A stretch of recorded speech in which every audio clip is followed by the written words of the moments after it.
Hey guys, welcome to a new segment we're doing here at Start called Whiteboard Wednesday, where I use a whiteboard to help me prove my point, because sometimes just talking to a camera doesn't quite do the trick. Today, we've got the myth of the summer/beach bod. And of course, as somebody who works at a gym, I hear about this all the stinking time. You see it on Instagram, you see it on Facebook, everywhere. People are always like, oh, I'm getting my summer bod, whatever. I've decided to take the liberty of drawing us a little graph. We have time at the bottom, we have our desired results across the y-axis.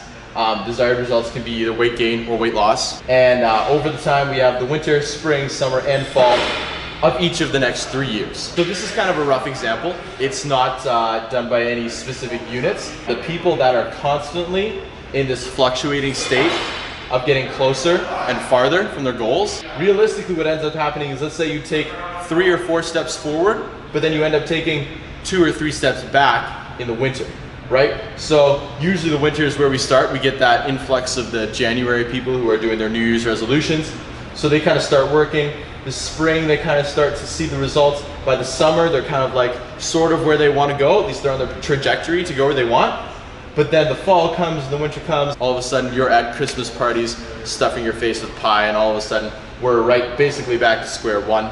Even if there is some net gain, especially over time, you know, at the end you might end up a little bit higher than where you started, but this is still not an efficient way to get the results you want. Those people you see with those ideal beach bods are not doing a ton of this. And those professional bodybuilders that do the cutting and the bulking have a very specific training and diet regimen to make sure that they stay within the parameters of what they need to compete at.